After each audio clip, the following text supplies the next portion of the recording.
konsentrasi, saudara. Begini,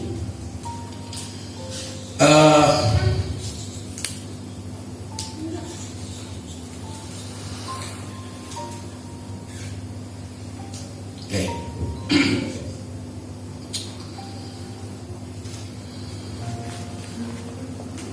Di sini kita berbeda-beda, satu dengan yang lain berbeda. Misalnya,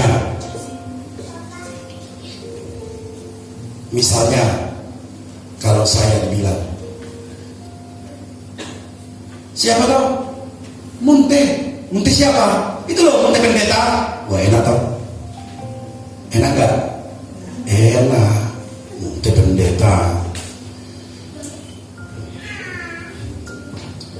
Lalu ada di RT 16 kemarin. Itu siapa? Yang tadi siapa? Saya masih di Bali. Munte, Pak Munte siapa? Itu loh Pak Munte kos-kosan.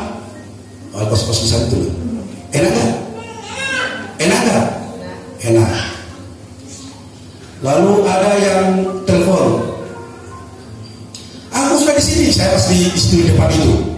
Aku sudah di sini. Di mana? Saya di situ kerja di gudang itu. Itu loh Munte rosok, Munte sampah. Enak gak?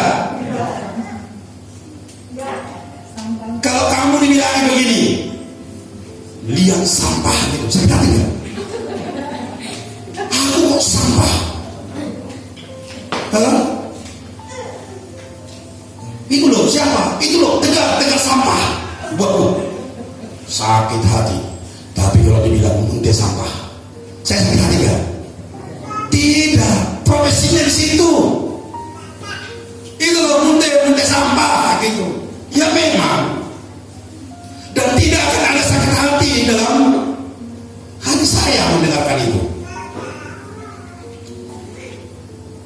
Siapa Munte pendeta? Siapa Munte kos-kosan? Siapa Munte sampah? Sama-sama tidak membuat saya sakit hati.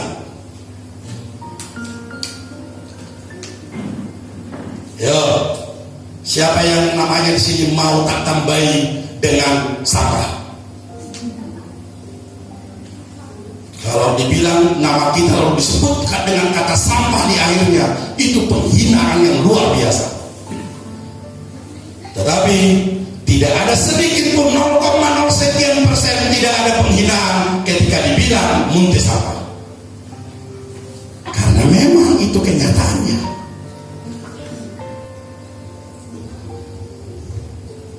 Siapa? Itu loh anaknya Pak Yaji. Siapa toh? Bela. Nah, saya nggak tahu. Itu loh Pak. Bela penari itu loh. Oh itu. Karena memang saya kenal, Kristi saya kenal, Airin saya kenal. Tapi kan Bela saya kok nggak kenal ya siapa? Ada satu memang di sana penari. Oh itu Bela penari.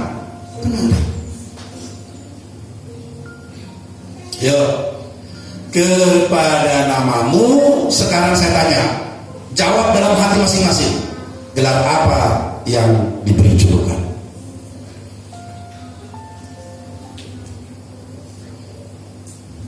Yo,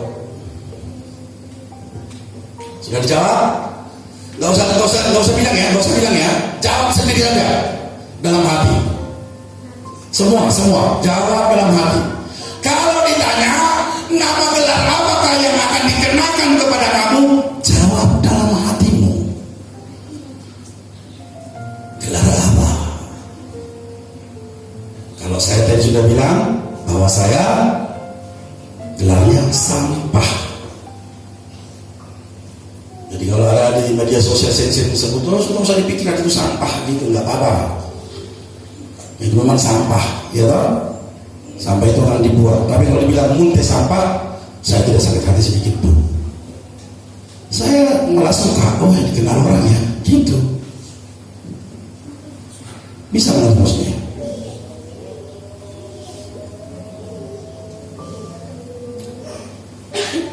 Lalu ketika dikatakan sedukan namanya, Yesus Tuhan Raja, nama segala, nama di atas segala, apa? Segala, namanya, nama di atas segala nama itu, gitu. Segala kuasa tunduk dalam namanya. Sekarang saya mau tanya, nama yang mana ini? Serukan namanya Yesus Tuhan Raja. Nama apakah yang dikenakan kepada Tuhan Yesus?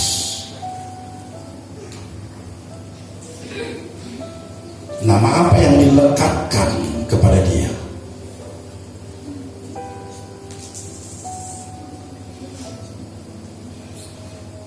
Namanya, nama yang dilekatkan kepada Dia adalah Kristus yang diurapi. Karena Kristus itu dilekatkan kepada namanya, maka itu otomatis akan dimulai dengan bentuk kerajaannya, Tuhan. Jadi Tuhan Yesus Kristus. Kristus artinya adalah yang diurapi. Jadi ketika kita berdoa, urapannya Tuhan turun, apa yang kita katakan? Apa yang kita nyanyikan? Sesungguhnya kita sedang bernyanyi, Tuhan Yesus turun. Karena Kristus artinya yang diurapi, urapan itulah yang diberikan kepada kita. Setiap saat Dia ada di antara kita, maka hadirat itu membawa urapan yang kuat. Sampai di situ sudah paham belum?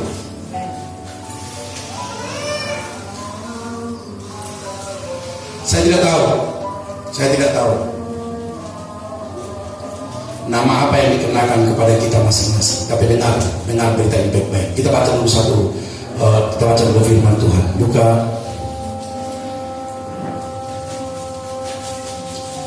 Kita buka Filipi pasal yang kedua. Kita baca ayat yang ke-9, 10, 11. Filipi pasal yang kedua, ayat yang ke-9, 10, 11.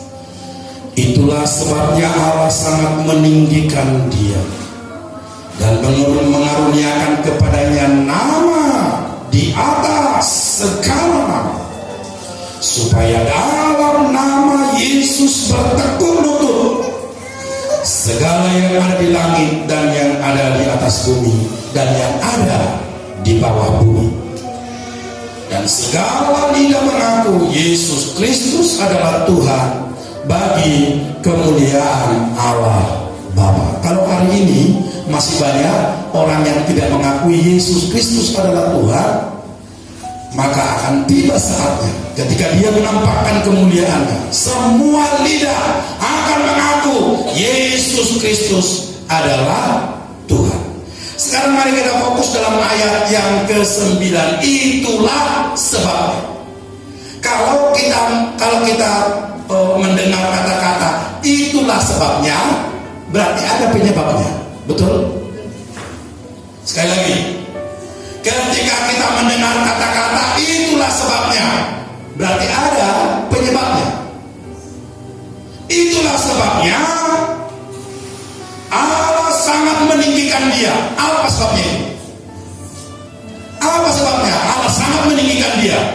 Apa sebabnya Bapa Surgawi sangat meninggikan Dia dan mengaruniakan kepadanya nama di atas segala nama? Apa sebabnya? Itulah yang menjadi berkat bagi kita malam hari ini, sore hari ini. Itulah sebabnya. Apa sebabnya? Kenapa Bapa Surgawi begitu meninggikan Dia dan mengaruniakan kepadanya nama di atas segala nama? Apa sebabnya? Apa? Kerendahan hati. Halo, seberapa kita memiliki kerendahan hati, sebegitulah nama kita diangkat. Ini firman Tuhan, dan itu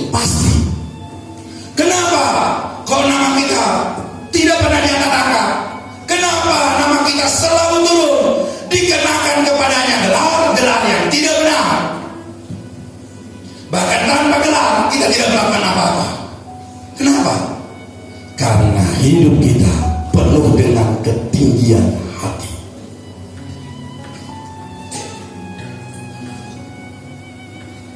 Saya mau menegaskan ini, saudara. Mau nama diangkat tinggi? Nggak mungkin. Aku itu sopo sih kenal. Itu nggak mungkin. Aku itu sih kenal sopo. Tidak akan mungkin. Kok saya cuma seperti ini, kok saya cuma orang desa, kok saya sudah tua, kok saya sudah seperti ini, kok nggak mungkin orang mengenal nama saya. Apa firman Tuhan katakan pada malam hari ini? Apa firman Tuhan katakan pada malam hari ini? Halo, apa kata firman Tuhan malam hari ini? Dulu, apa kata firman Tuhan malam hari ini? Sore hari ini? Apa? Rendahkanlah hatimu, namamu akan diangkat. Pasti. Nama apa sebabnya? Karena dia merendahkan dirinya. Merendahkan diri. Lihat ayat yang di yang di atasnya. Mulai dari ayat 5. Hendaklah kamu dalam hidupmu bersama menaruh pikiran dan perasaan yang terdapat juga dalam Kristus Yesus, yang walaupun dalam rupa Allah tidak menganggap kesetaraan dengan Allah itu sebagai milik yang harus dipertahankan, melainkan telah mengosongkan dirinya sendiri dan mengambil rupa seorang hamba dan menjadi sama dengan manusia, dan dalam keadaan sebagai manusia yang merendahkan dirinya dan taat sampai mati, bahkan sampai mati di atas kayu salib. Itulah sebabnya kenapa nama Musa diangkat menjadi tokoh, satu-satunya tokoh yang sangat tinggi, yang paling disegani sampai saat ini. Karena kerendahan hatinya. Gak pernah dia menonjol-nonjolkan diri. Gak pernah orang ini menonjol-nonjolkan diri. Dengan rendah hati dia ada di hadapan Tuhan.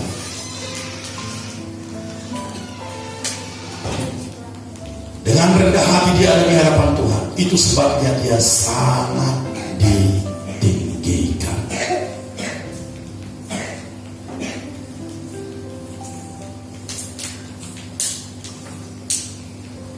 Halo anak muda,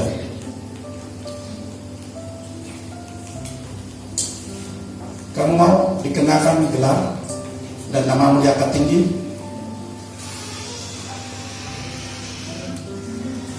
Gak ada yang mau, ya? Bukan ketika kamu merendahkan diri dan mengatakan monggo sampai klesok, monggo kalau pas lewat ada orang di situ, orang tua, monggo bapak, monggo ibu. Itu bukan merendahkan diri. Sampai klesok kayak. Saya masih ingat itu. Kalau ada orang tua di situ, ada tikar, ada orang tua dulu di situ, seorang ibu capek sangat sekali. Aku sudah gemuk orangnya, dia melesok itu bapaknya itu. Monggo gitu, dia mau ke belakang itu, aduh capeknya ibu ini, ambo sudah lewat saja. Permisi ya Pak, permisi ya Bu, lewat. Melesok seperti itu.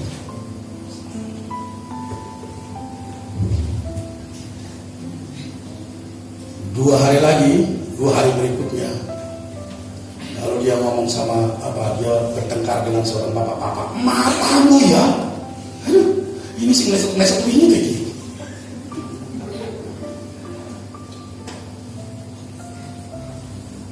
Kalau sopan baik nggak? Baik. Harus nggak? Harus. Merendahkan diri nggak? Belum tentu. Kalau begitu kita tidak usah sopan-sopan. Itu bukan. Kesopanan adalah salah satu buah daripada merendahkan diri. Orang kasar mau merendahkan diri itu nggak ada.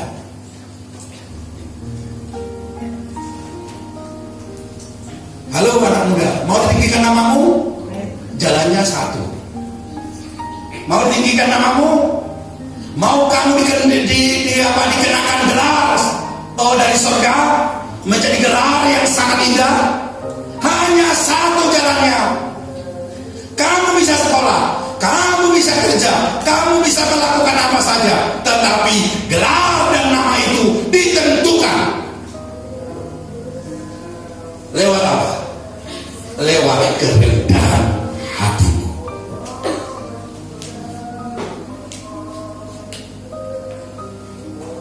Adakah contoh salah satu yang Anda tahu, yang Anda kenal, yang Anda ingat? Halo? Di negara ini coba, siapa yang bisa menyebut satu nama? Siapa? Jokowi. Perhatikan mulai dia dari Solo. Perhatikan mulai dia dari Solo. Dengar baik-baik. Tidak ada orang yang lebih berani dari Pak Jokowi. Itu yang saya tahu. Semua presiden, wow, hebat, lantang-lantang, tapi tidak seberani Jokowi. Beraninya bukan main. Ngambil keputusan tegas. Berani. Keputusan dengan ke luar negeri dia berani bertarung. Bahkan negara yang super power berani dia. Tetapi satu hal yang saya lihat dari hidupnya, tidak pernah orang ini meninggi-ninggikan hati sehingga dia diangkat. Dia merasa tidak layak untuk menjadi gubernur DKI pada waktu itu. Tetapi dengan kerendahan hatinya dia diangkat. Mulai dari dia wali kota di Solo. Wali kota di Solo. Dia tidak punya wah itu saya pengen seperti ini, enggak. Itu langsung dari masyarakat naik mengangkat dia. Tiba-tiba namanya ada di majalah internasional. Dua nama mencuat dari Indonesia. Satu namanya dari Solo sebagai pemimpin yang hebat, pemimpin yang berhasil, wali kota Solo namanya Jokowi. Satu lagi dari Bangka Belitung, seorang bupati yang namanya luar biasa, namanya Ahok. Dipertemukan berdua. Dua nama di majalah luar negeri. Jadilah mereka menjadi gubernur dan wakil gubernur. Dua-duanya sama-sama orang yang sangat merendahkan hatinya. Dua-duanya. Bukan masalah kekerasan. Wah, kalau dia tajam ngomongnya apa itu, wah, ketua galak gitu. Itu bukan orang galak, itu belum tentu dia meninggikan hati, bukan tinggi hatinya, belum tentu. Tapi ada orang yang saya lihat itu, aduh halusnya bukan main. Tapi orang ini berakhir dalam penjara karena terbukti bersalah untuk negara. Ngeri.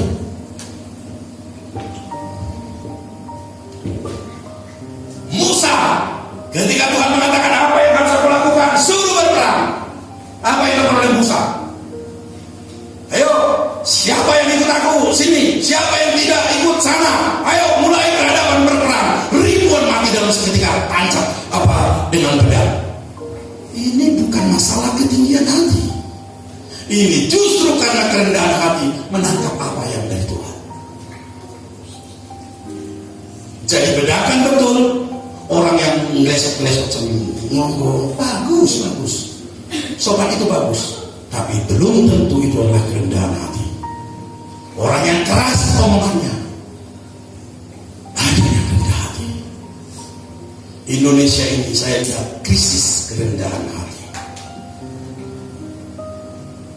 Seberapapun upaya-upaya untuk menghancurkan, untuk menurunkan Bapak Presiden Jokowi, tetap dia 2 periode. Saya yakin kalau ada bisa 3 periode, saya yakin sekalipun sekarang dihujat mati-matian, tetap jadi. Kenapa? Karena kerendahan hati. Anda bisa mengapakan itu, habislah karir dari Ahok, gitu loh. Habis karirnya. Masalahnya ancaman pidananya 5 tahun ke atas. Tidak mungkin jadi presiden, tidak mungkin jadi wakil presiden, tidak mungkin jadi menteri. Habis. Halo, apakah habis? Tidak. Semua orang itu mau menenggelamkan dia. Semakin ditenggelamkan, dia semakin muncul. Dengan tenang-tenang saja, tenang-tenang saja. Kerendahan hati membawa dia naik semakin tinggi. Halo anak muda, mau engkau naik semakin tinggi? Mau engkau diangkat Tuhan semakin tinggi? Hanya satu jalannya, rendahkan hati.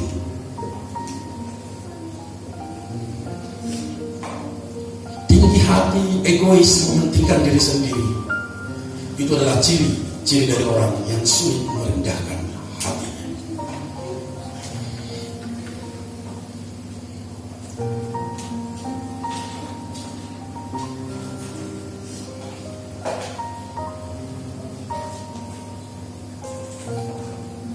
Oleh karena itu, dengar baik-baik pesan Tuhan pada sore hari ini. Itulah sebabnya Bapa sangat meninggikan dia dan mengaruniakan kepadanya nama di atas segala nama. Mana tadi? Saya bilang tadi jangan keluar. Yesus nama di atas segala nama. Terus serukan namanya, Yesus Tuhan Raja, segala kuasa tunduk dalam namanya. Sebabnya saya sangat terkesan dengan apa yang dikatakan oleh TB Joshua. Sekarang Indonesia sedang menjamur ya, seperti Simon Andi ya, yang dari Palangkaraya, Balikpapan.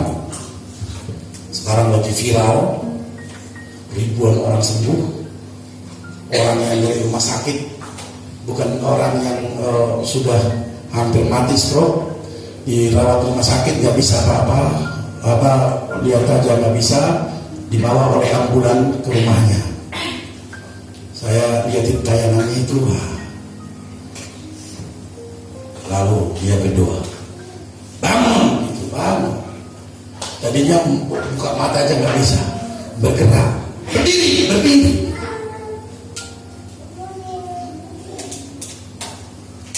Namanya diangkat betul oleh Tuhan. Nah, apa yang dikatakan oleh TB Joshua? Dia mengatakan begini.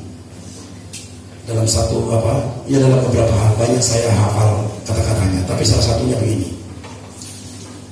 Dia mengatakan, pernah saya sebut di sini, dia ambil siapa di sini pendeta, katanya, maju pendeta maju.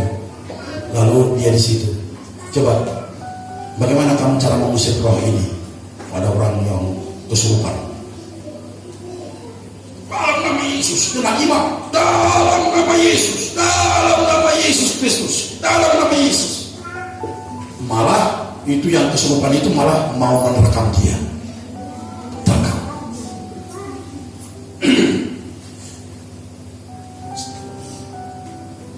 Kalau tidak ditangkap sama TB Joshua, mungkin itu dioyak-oyak itu pendetanya. Lalu dia mengusir. Dalam nama Yesus Kristus, keluar. Ada apa? Masalah apa ini? Sama-sama pakai nama itu. Halo? Sama-sama pakai nama itu. Tetapi yang satu mengusir malah dioyak. Yang satu mengusir langsung keluar. Menjerit langsung keluar. Ada apa? Masalah apa? Apa? Masalah apa?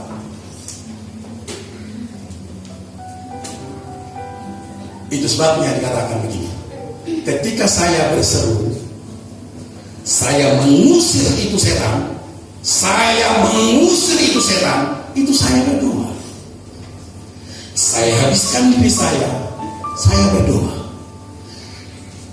Atas nama, ngerti atas nama? Atas nama. Dalam nama, atas nama, dalam nama Yesus Kristus, keluar. Dia tahu bahwa nama itu dia sedang melakukannya karena doa. Dia tahu Yesus Kristus yang berkuasa, yang akan melakukan ini sekarang, bukan saya. Itu contoh kerendahan hati. Dua. Contoh kerendahan hati. Kalau kamu berpikir bahwa kamu melakukannya karena kekuatan kamu, goodbye. Dunia tidak akan mengenal kamu. Kamu akan besar, lalu bekerja, lalu menjadi tua, stroke, ngengok, innalillahi wa inna ilaihi rajiun. Selesai. Hanya sampai situ.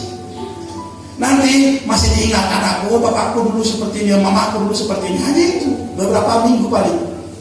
Setelah itu hilang, tidak diingat lagi. Karena apa?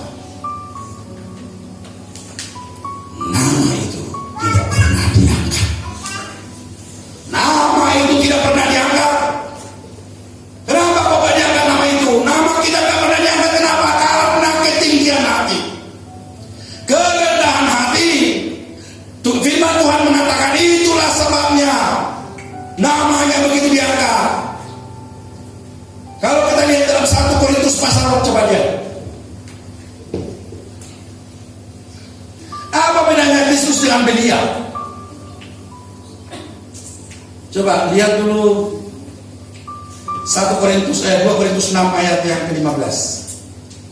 Saya akan membaca. Persamaan apakah yang terdapat di antara Kristus dan Belial? Apakah bagian bersama orang-orang percaya dengan orang-orang tak percaya? Sekali lagi, persamaan apakah yang terdapat antara Kristus dan Belial? Apakah bagian bersama orang-orang percaya dengan orang-orang tak percaya? Perhatikan, Kristus diurapi. Belial artinya, kalau kamu cari arti kata belial, artinya adalah tidak berfaedah atau keji.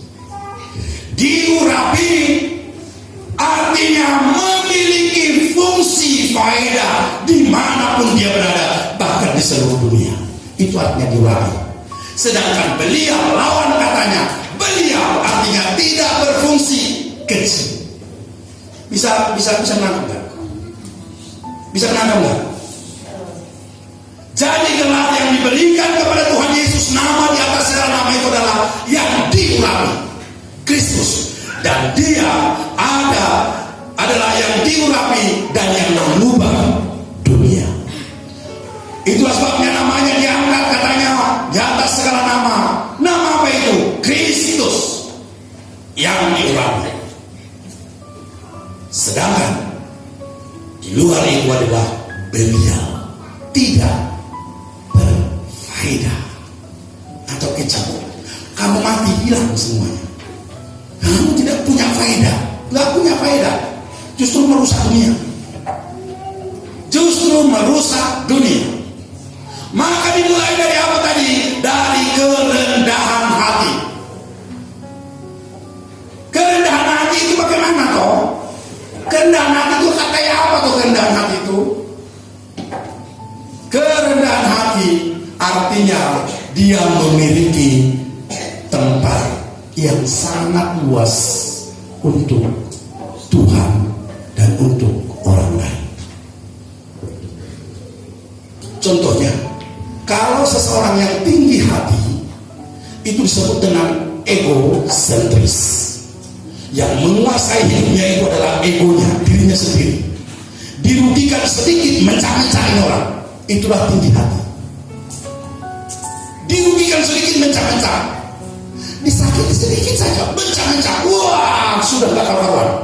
Gak karuan. Atau dilupakan sedikit. Wah, mencah-mencah. Ini aku.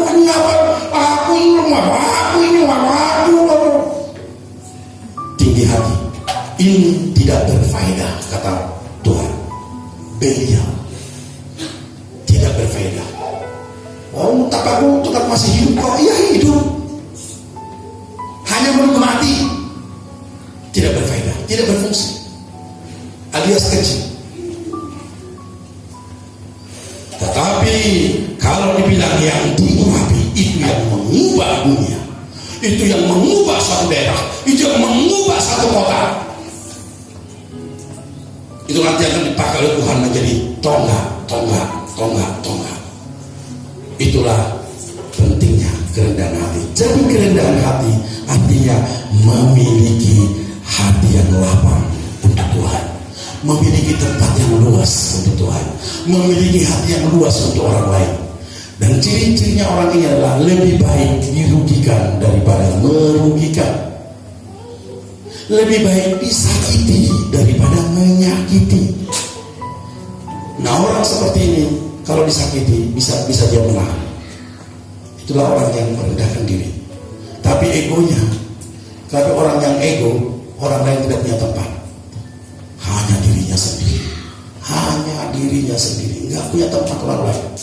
Apa saja yang dibuat orang lain salah, apa saja yang disenggol orang lain sedikit salah, apa sedikit, apalagi sampai dirugikan, waduh masalah besar. Orang-orang yang tinggi hati, nah rendah hati di hadapan Tuhan. Rendah hati di hadapan Tuhan adalah sikap menerima apapun yang dari Tuhan dengan ucapan syukur.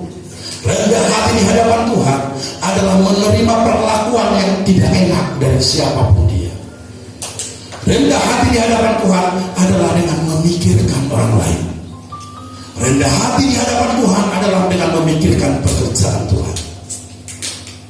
Rendah hati di hadapan Tuhan adalah dengan memikirkan atau masuk dalam gelombang kegerakan Tuhan. Itu membutuhkan kerendahan hati. Orang yang ego tidak akan bisa masuk dalam gelombang ini, karena dunia, karena pekerjaan Tuhan tidak bisa masuk dalam diri orang ini, karena semua dirinya sudah dipenuhi oleh egonya sendiri. Egonya sendiri. Tapi saya lihat beberapa hamba-hamba Tuhan yang menggoncang Semarang, yang menggoncang Bandung, yang menggoncang Surabaya, yang menggoncang Jakarta, semuanya adalah orang-orang yang rendah hati. Saya bisa melihat dari setiap kata-katanya, dari setiap perilakunya. Tapi ada beberapa hamba Tuhan begitu tingginya, sampai siapapun tidak bisa memasuki ruang hatinya lagi, dan orang ini tidak akan bisa dipakai oleh Tuhan. Nama kita ditinggikan, kedudukan kita ditinggikan hanya karena satu, yaitu kerendahan hati. Itu sebabnya Tuhan Yesus merendahkan dirinya, bahkan sampai mengosongkannya, sampai setia, sampai mati di atas kayu salib. Itulah sebabnya Bapa sangat meninggikan dia dan mengaruniakan kepadanya nama di atas segala nama. 1 bulan ke depan, 1 tahun ke depan, nama kita akan diangkat oleh Tuhan. Amin. Yuk, 1 minggu ke depan, 1 bulan ke depan, 1 tahun ke depan ini nanti nama kita akan diangkat oleh Tuhan. Amin. Syaratnya bagaimana? Merendahkan hati. Tuhan, tolong rubahkan saya. Saya rindu memiliki kerendahan hati. Ketika aku disakiti, ketika aku dirugikan, ketika aku mengalami perlakuan yang seharusnya tidak saya tanggung, ajarkan saya untuk dapat menerimanya. Ajarkan saya untuk diam dan melupakan serta mengampuni. Pengampunan itu hanya datang dari orang yang rendah hati. Orang yang rendah hati bisa mengampuni. Tapi orang yang tinggi hati sedikit pun tidak akan bisa dari diri orang ini muncul pengampunan. Tidak akan bisa. Karena dirinya sendiri hanya ada egosentris. Dirinya sendiri, hanya dirinya sendiri, hanya untuk dirinya sendiri, oleh dirinya sendiri, untuk dirinya sendiri. Tidak akan bisa yang lain masuk ke sana. Apakah bedanya Kristus dan Belial? Kristus dirapi dan dia bermanfaat dimanapun dia berada. Namanya diangkat tinggi di atas segala nama, dan dalam nama itu segala kuasa tunduk. Dan apa artinya Belial? Itu adalah egosentris, ego yang ada dalam hatinya, dan hidupnya orang ini tidak berfaedah. Artinya adalah hanya kekejian yang muncul. Kalau ada orang bersama satu, dia akan membayar 3. Kalau ada orang bersalah dua, dia akan membalas 30 lipat-lipat. Dia akan apa? Dan tidak ada pengampunan dalam diri orang ini. Egosentris. Biarlah kita menjadi orang-orang yang rendah hati di hadapan Tuhan. Mari bermusim maju.